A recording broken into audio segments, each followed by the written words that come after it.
Dumelang, welcome to Face the Nation. My name is Clement Manyatela. Great to have you with us here on SABC News. On the show tonight, the G20 presidency has officially been handed to South Africa at the summit underway in Brazil. This will be the first time the year-long program of the bloc will be hosted on the African continent. South Africa will host about 130 meetings throughout the country during its presidency next year. So what will this government use this G20 presidency to advance?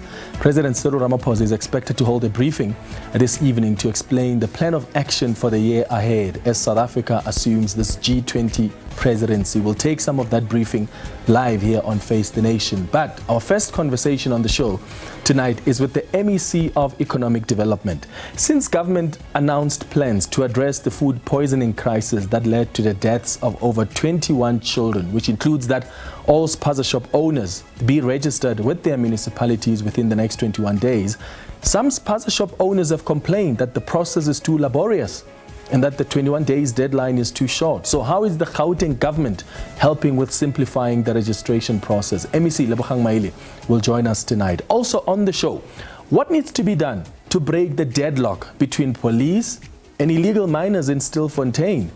Exits are now unblocked, food has been allowed down, and the rescue operation to bring them to the surface safely began this morning. So when is the deadlock going to be resolved? The MEC of Community Safety in the Northwest, Vessels Moreng, will speak to us. And then later, former Minister Bheki Cele will speak to us on life after politics. We'll assess his tenure as Police Minister, including how he dealt or failed to deal effectively with illegal mining. But first, my comment.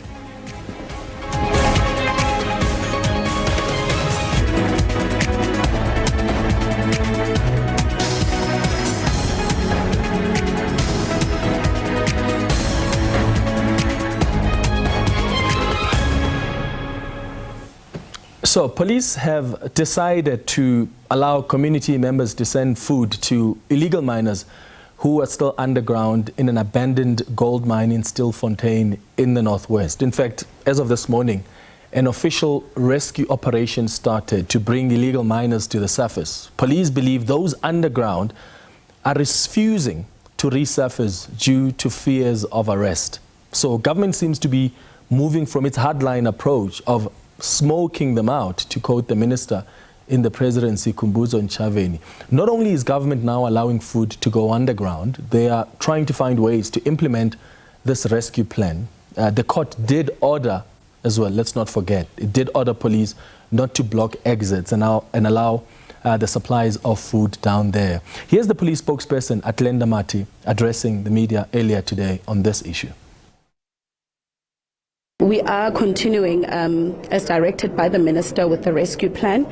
Yesterday, the rescue experts met. They have indicated that they will be starting with a rescue mission. We know that because of the risk as well, they will be putting a camera down there to assess first.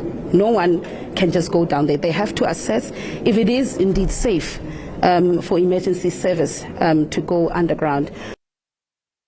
Community members, though, are still concerned about their loved ones that are still underground. As committee members, there are loopholes that we can even, forward in the meeting, because the chairperson now and then, when he feels like just close the meeting without considering all the important factors that might hinder the operation that they're about to take on. So what needs to happen next? The police need to decide soon how to manage this deadlock before a further disaster unfolds. Whether disaster in that many people will die underground without the necessary medication and enough food supplies, or there could be dangerous or even deadly confrontation between authorities and the Zamazamas. Knowing how they're often highly armed, it's dangerous for any member of the authority to go down there. So the question we're asking you tonight is, what do you think must be done to break this deadlock? It's been days now since these illegal miners have stayed down. Now exits are not blocked, food has gone down. So what must happen next? to end this deadlock. We can't have police stationed outside this abandoned shaft and Zamazamas staying out underground forever. Something has got to give.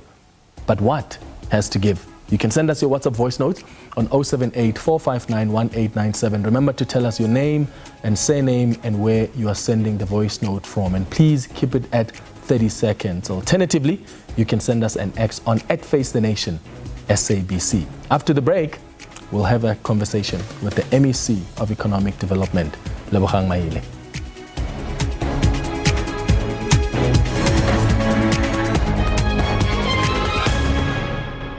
Welcome back. Gauteng Finance and Economic Development MEC Lebogang Maile has announced government's plans to simplify the registration of businesses in communities. Remember last week, President Cyril Ramaphosa said Spaza shop owners have 21 days to register their businesses or face closure. This was part of a plan to respond to the food poisoning crisis that has led to the deaths of over 21 children. The MEC joins us tonight. MEC, thank you so much for making time for us. Good evening. Good evening. Thanks for having me. Good evening to us. Let's start with the process of registration. Many shop owners have complained about the laborious process. How have you helped simplify this process? Well, firstly, we have met with municipalities and agreed on the places where people can go and register, and we've made that information available. So that's the first step. But the second step is that we have decided that we will also be continuing road shows that will be all the communities, so that those who are not able to visit our registration centers can be able to register. But thirdly, we have also stipulated the requirements so that everybody knows what is expected of them. And amongst other things, they must produce they must fill a form which deals with their personal and business details. They must have a certified and valid copy of the identity documents. They must have a proof of residence. They must have business registration, the CIPC, and there must be a proof of ownership or permission to utilize business practices. They must also have zoning certificates, and they must also have a certificate of acceptability or a comment from environmental health supporting the application. And the municipality determines a fee which they will announce on their different relevant platforms that must be paid. So those are some of the requirements, and that way we're trying to simplify. So there have been some concerns as well about the timelines. Some have said the 21 days are simply not enough for them to get their house in order. Is it possible to extend the days? Is that under consideration? Well, Clement, as you know, it's an announcement that was done by the president. So I don't have the authority to make a determination or comment. My task now is to ensure that within 21 days, we create a conducive environment and we make things as easy as possible for the business owners. And that's what we're focusing on. We're not even thinking about extensions and all that. For now, we are focusing on doing our work. As you remember, the president announced on Friday, and between Friday and today, we had to make sure that we put together all this information that we are communicating to the public to show that we are serious and committed to ensuring that whatever the president has said becomes successful. Do you have any numbers? I know it's still early days, but do you know how many businesses so far have been registered, or are you expecting this process to be fast-tracked now that you have identified to the shop owners what kind of information is required and who and which department they need to interface with? There are numbers, Clement, but I don't have them with me. The municipalities were giving us those numbers this morning, but we said, let's firstly put together a plan and make sure that the plan is monitored, it's implemented, and then we can be able to look at the numbers afterwards. We might have to brief the media again next week late, maybe on the numbers and other areas that might need to be clarified or reinforced. Okay. We have been hearing that some Spaza shop owners have closed their shops to avoid being inspected. So they seem to be waiting for this period to pass, and they will be open for business after the 21 days. What's the plan to deal with that? I mean, you will know that Gauteng government has got a program called Tondisa Ishishini Lako, meaning Fix Your Business. It's a program we launched even before the president spoke, and we are continuing with that program. It is going to be there even after 21 days. We are working with the police, we are working with municipalities, we are working with inspectors, we are working with health and environment officials to continuously monitor businesses, not just in the townships, in the province. Okay. What about foreign nationals? What are they expected to submit? So beyond just the papers confirming their legal status and submitting documentation, giving them authorization to operate a business in South Africa, what else are they expected to produce during this registration process? Firstly, foreign nationals will be required to provide valid documentation from the Department of Home Affairs, giving them authorization to operate a business, because that's the competence of Home Affairs.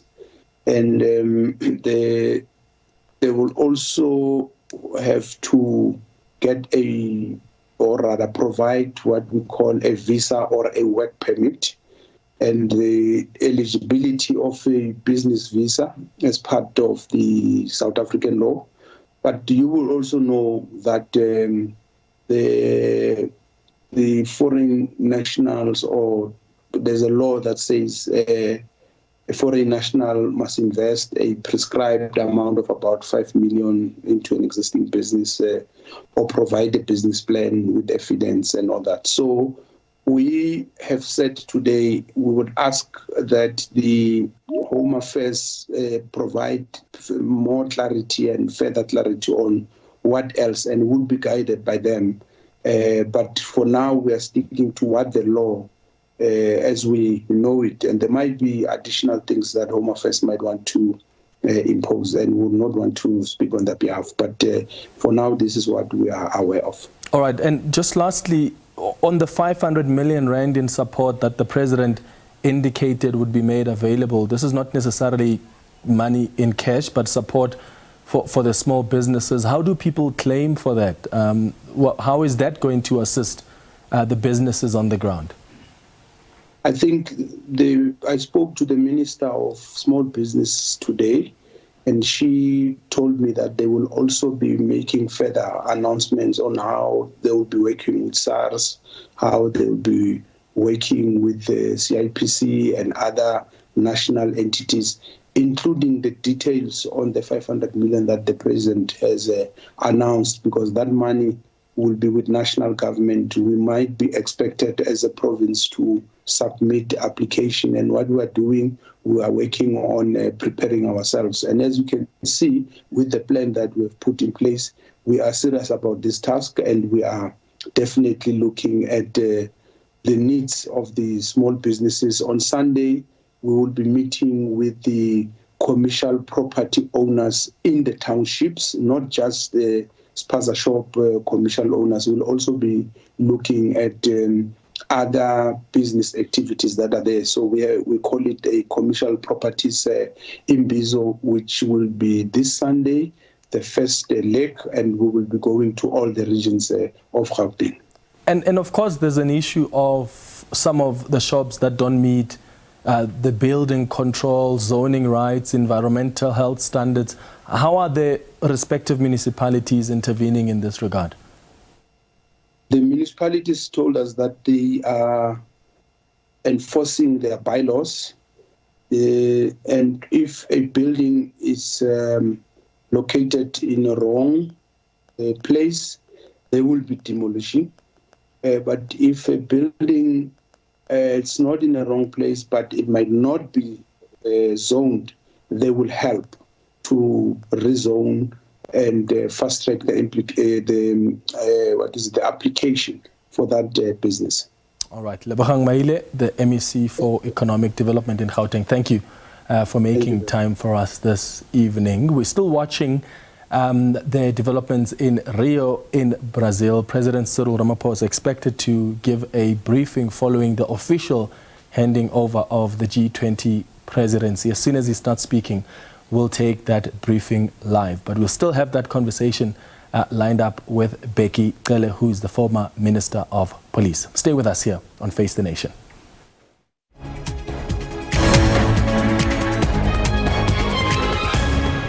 Welcome back. The question we've been asking you tonight on Face the Nation is, what do you think needs to be done to break this deadlock between the police and the illegal miners in Stilfontein? We've got some tweets that have come through so far. Let's start with one from Brendan, who says, I wouldn't be surprised if the courts say the police must move away so that Zamazamas can come out without hindrance.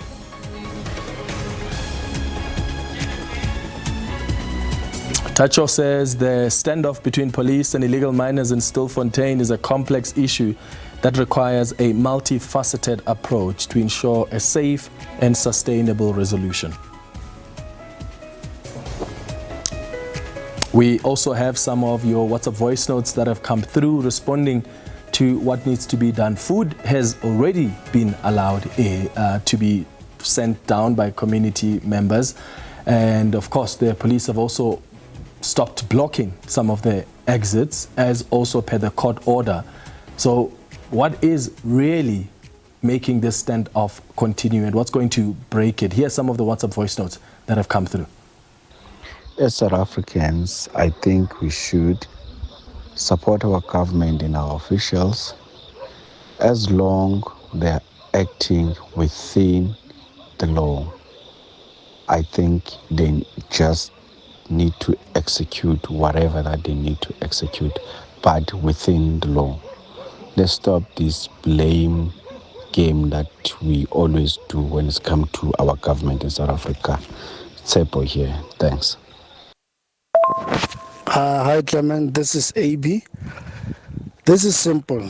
The police already have suspects which are arrested or apprehended.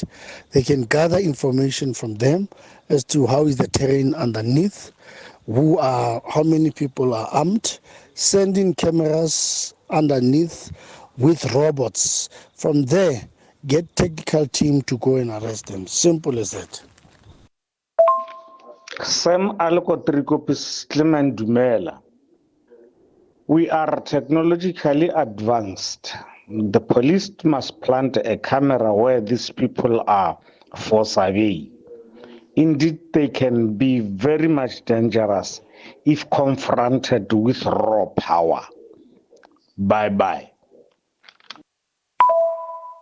Well, thank you very much for your tweets and your WhatsApp voice notes. Let's get into the conversation with the former Minister of Police, Bheki Cele. He's been out of office for a while now. We've invited him to join us for a chat here on Face the Nation about life after politics, but also look at his tenure as well and touch on this issue that is unfolding in the Northwest. This is someone who had pledged to strengthen the police ministry's ties with the departments of energy, of mineral resources and home affairs in order to combat illegal mining. The former minister joins us now via Zoom. Mr. Cele, thank you so much for joining us on Face the Nation. Good evening.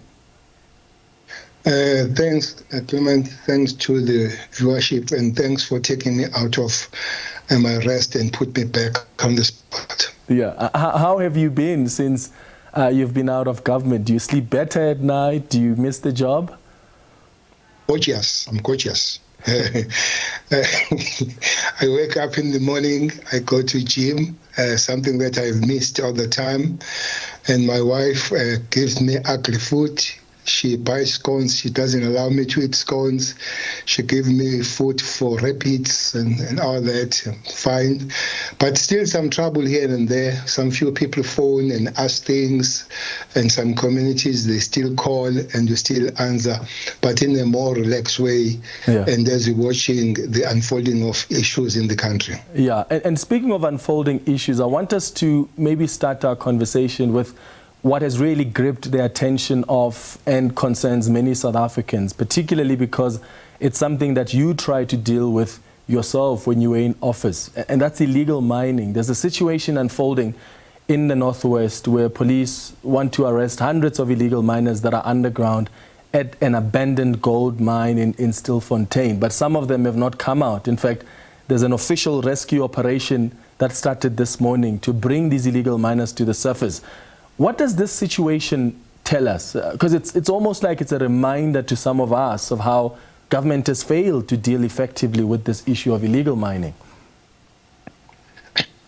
Well, thanks. To start with, I don't know why are we using the term standoff? Maybe I'll come back to that kind of term of standing off between the police and the Zamazamas. The story started long way ago. I remember, and in 2010, when as National Commissioner, I did go underground somewhere in Free State. But the real operation and trying to fight the scourge, it started June 2019, when we formed the first team that was going to deal with the problem in Welkom. In Welkom, Zamazamas, they went underground.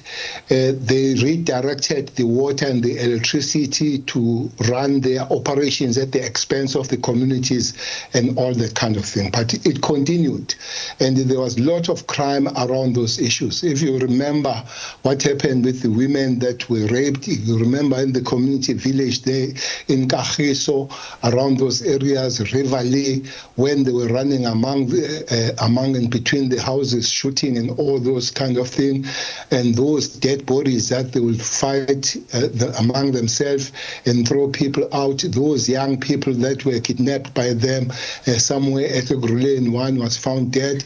There's been a lot of crime and all of that.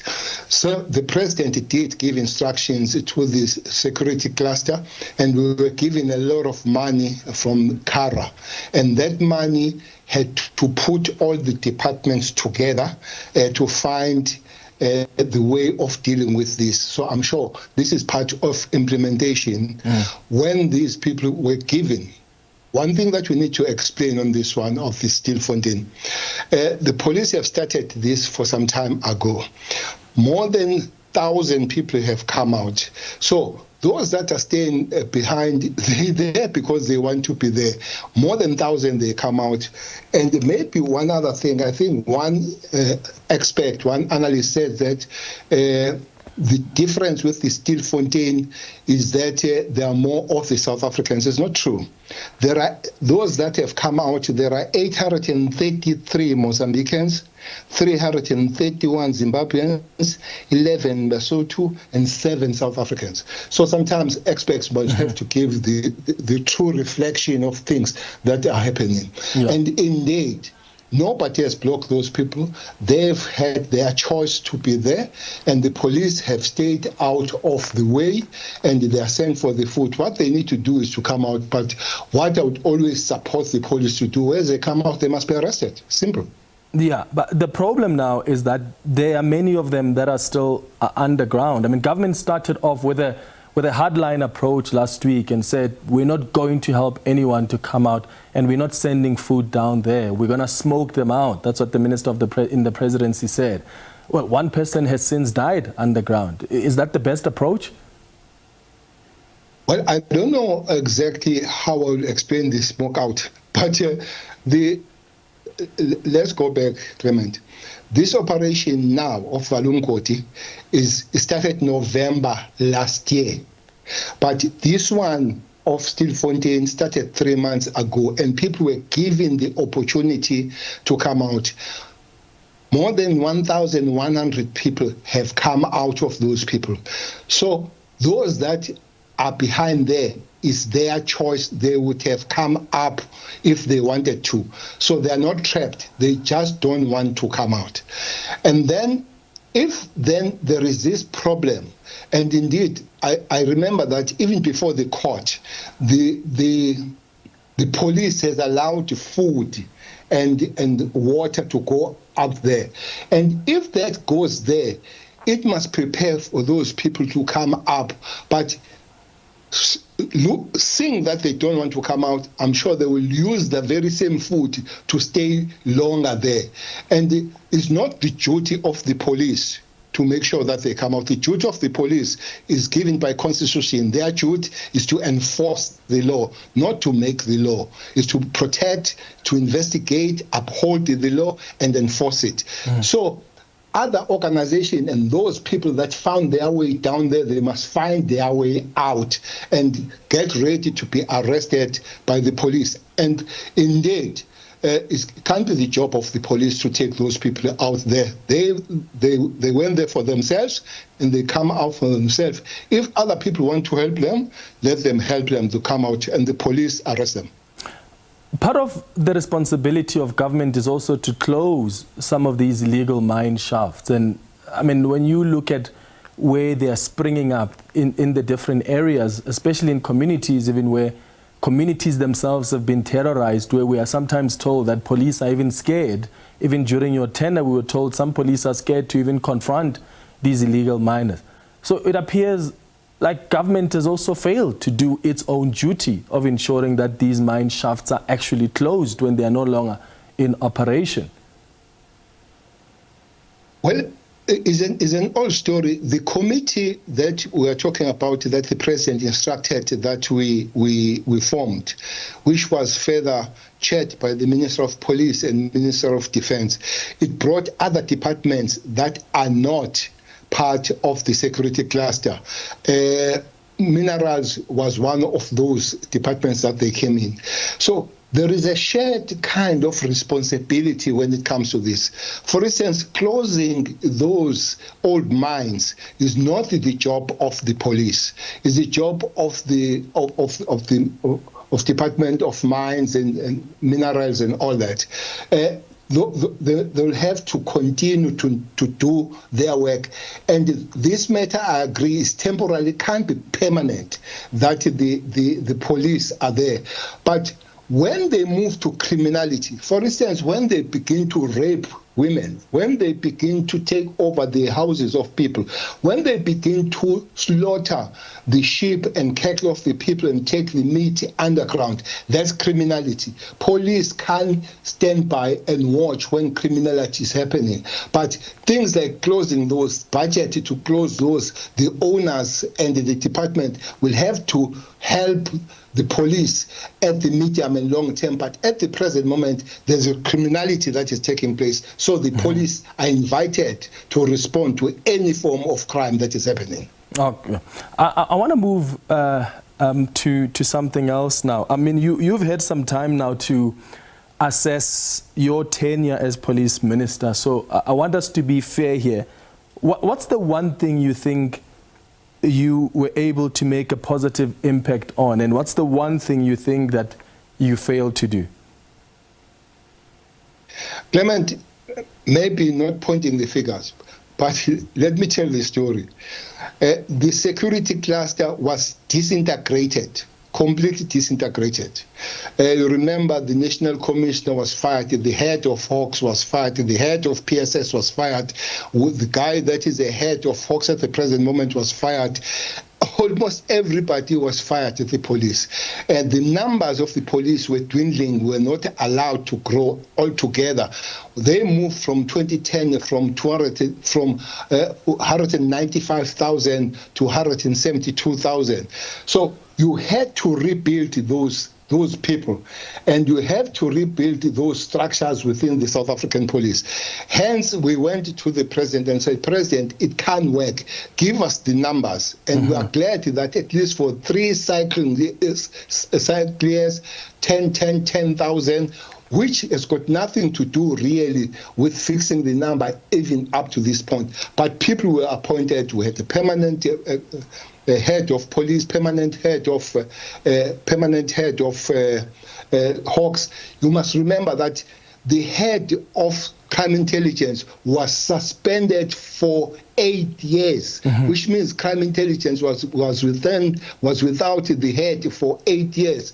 We're glad now that we had a permanent head and all that. Structure seems to be there and everybody's there. So what we do, we had a lot of reconstruction. That period was reconstruction. Maybe things that are beginning to happen, things that we'll see, they come from that there was a lot of reconstruction. Yeah. We're not there yet, and I hope my successor, Minister Mthunu, will continue in that building so that this machinery becomes a machinery that it was in the year 2010, 2011, 2012, when the crime was low, because we had a full-fledged, full-functioning machinery of the South African Police Service.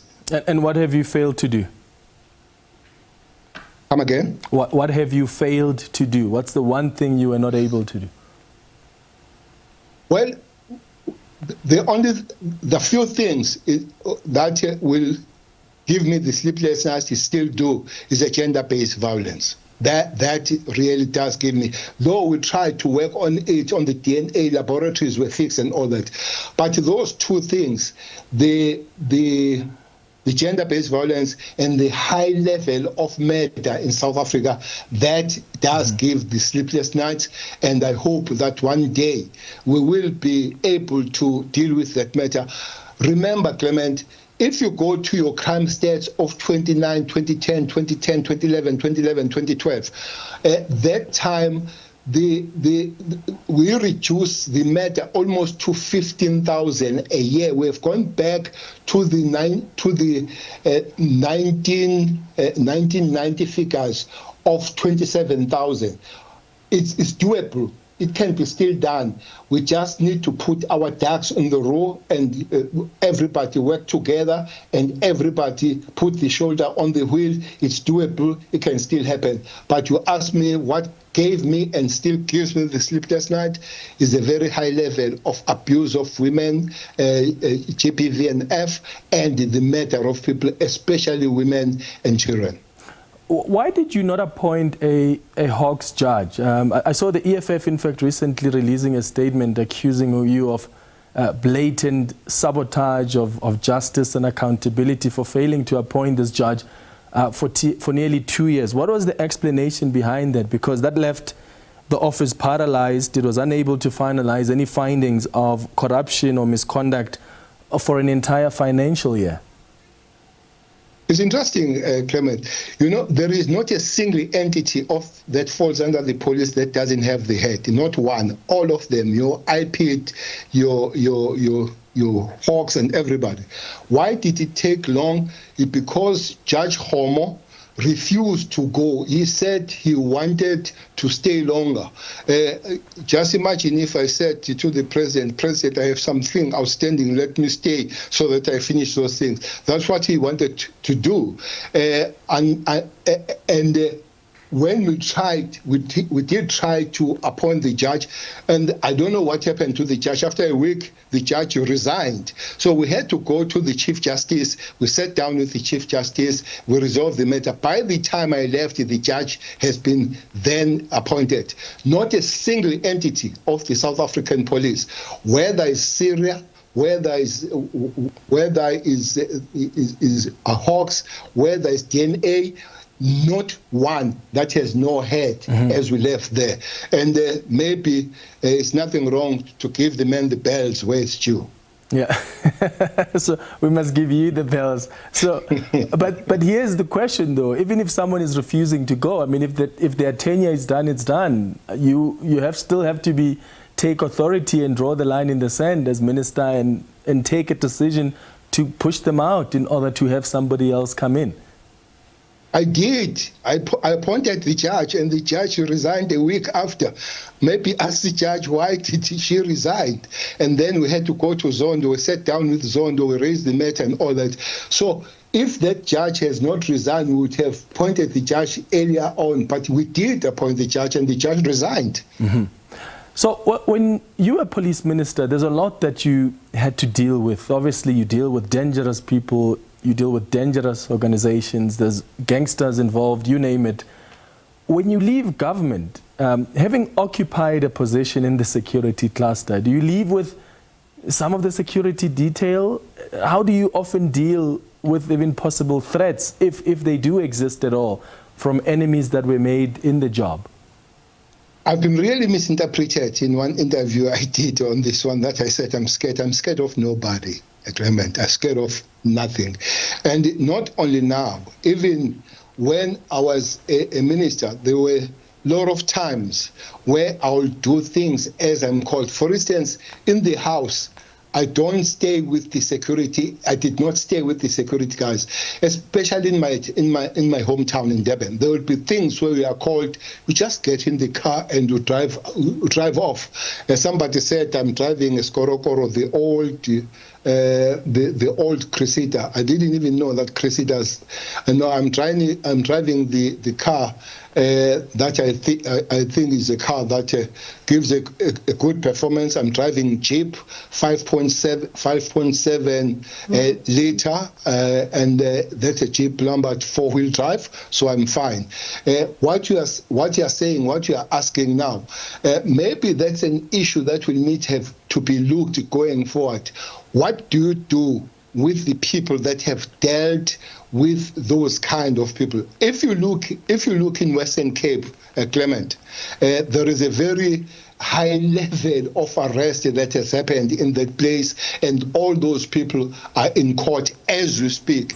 And those courts, they come in the previous tenure, and I'm very sure that Minister Mkhunu will be having those high profile. I've seen people dealing with diamonds and all those dealing with drugs and all that. Maybe rather than speaking about Cele in that matter, it will have to be looked at what do we do going forward to those people that have dealt with those kind of people for a long time. What is your suggestion, though? What do you think is best to do? The suggestion is that you deal with the big guys.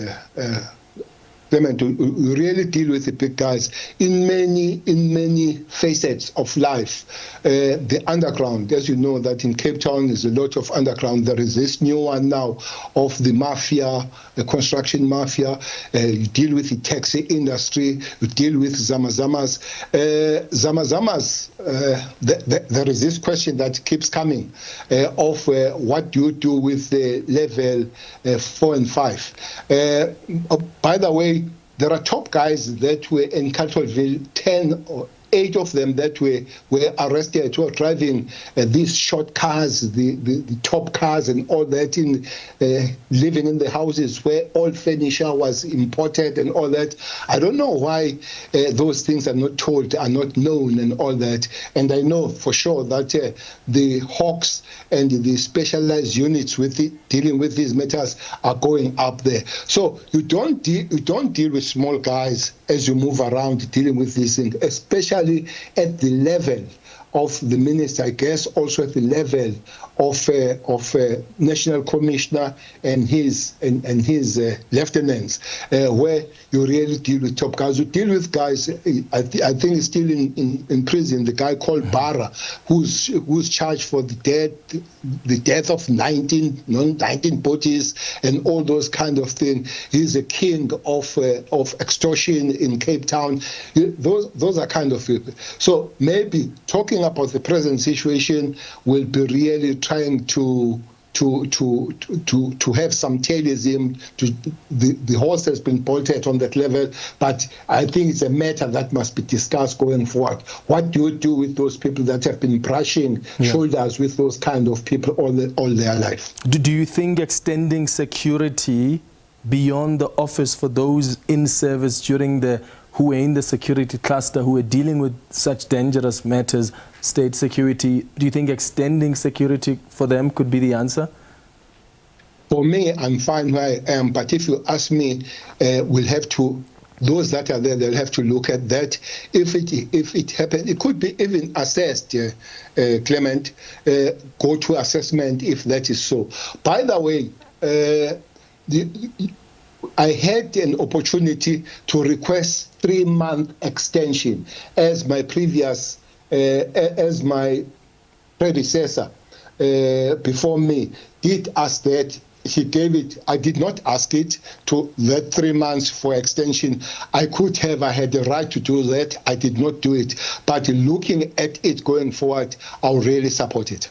Okay. You've indicated that you are not scared of anyone, and those who said you're fearing for your life were misquoting you. But have you received any threats since you left office? A lot.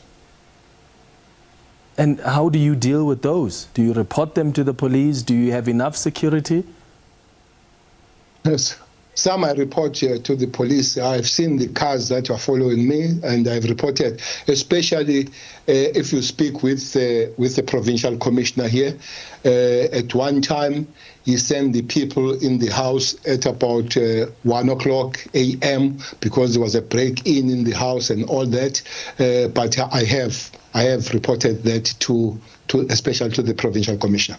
Wait, just to clarify, are you saying that there was a break-in as well in your house? Indeed, there was a break-in, and there was some stuff taken.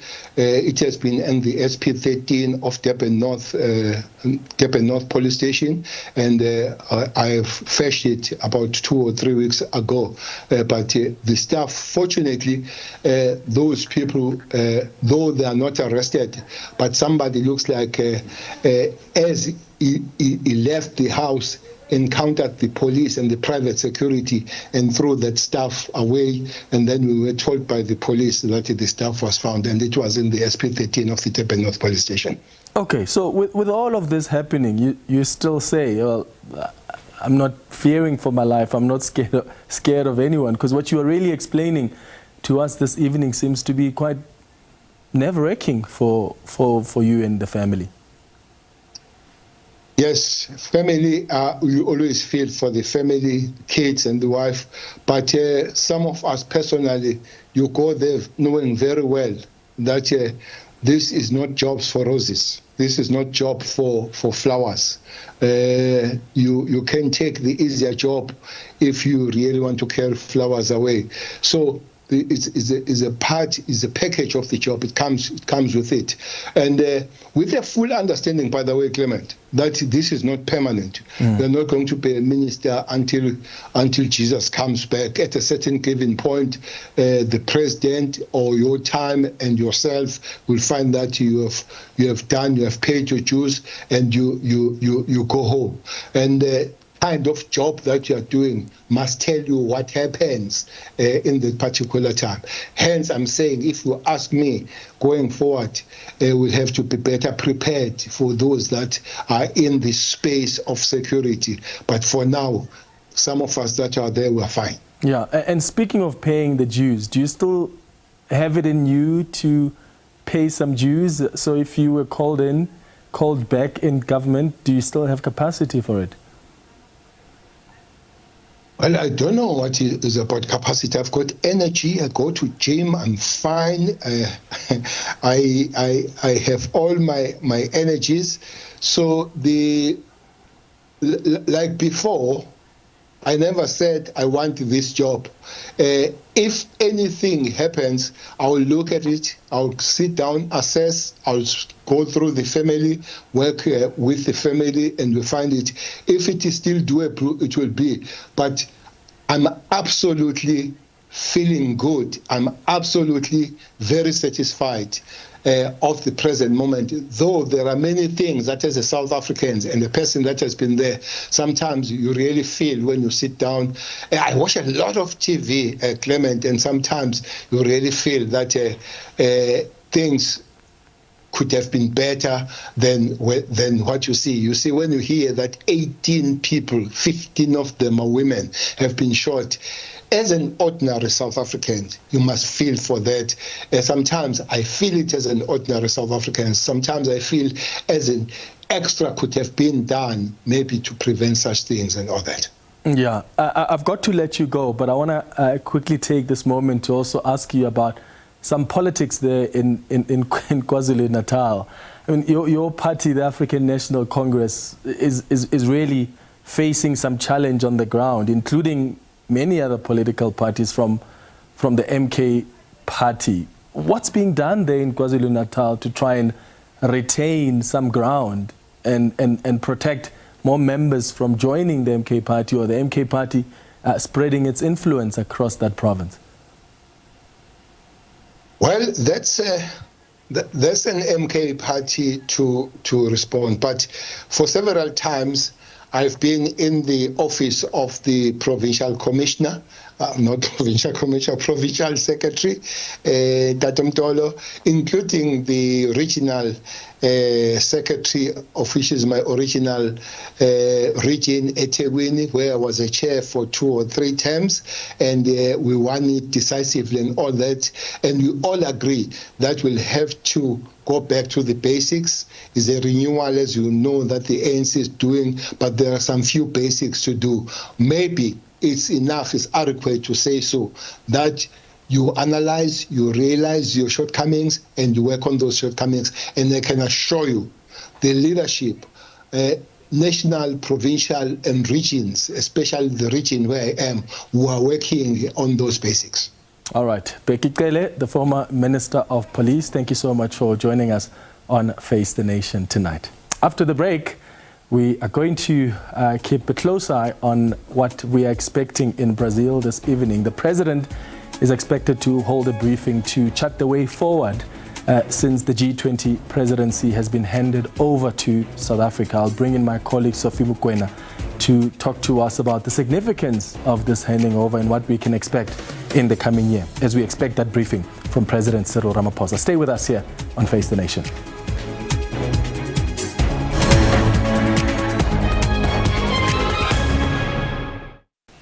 Welcome back. Now, President Cyril Ramaphosa says when South Africa takes over the G20 presidency on the 1st of December, Pretoria will attempt to strengthen and reform the multilateral systems to effectively respond to global realities and ensure that no country is left behind. The president is expected to brief the media shortly on what the plan is over the next year. SABC News International Editor Sophie Mukwena joins me now in studio to unpack what this handing over of the G20 presidency means. Sophie, thank you so much for joining us on Face the Nation this evening. We're expecting the president to sort of chart the way for the year ahead, but what can we expect South Africa to use this G20 presidency for? What do they want to advance? I think they want to advance the interest of the developing South, advance the interest of the Sub-Sahara, that is Africa, the region, SADC, and of course our country. Now, why developing South? You know that the developing South is currently a formidable group. They are there in the G20, they are there in BRICS, and therefore that South-South concept that was coined at the time when Lula and people like Mbeki, Obasanjo were there, is continuing in different shape and form. And therefore now you have this formidable South-South, and that's exactly what they will be doing. The issue of the transformation of the financial system is quite critical, because after the economic challenges of 2008 and then COVID, to rebuild has been a very big challenge for the developing countries and poorer countries. And IMF and World Bank, when we go there, you ask the loan. When you have to pay back, some of these poorer countries, they have to pay huge amounts, exceeding their GDPs. And now the question is, after the Second World War, when these institutions were established to rebuild those countries that played a prominent role during the Second World War, you didn't have the current status quo in terms of member states of the UN.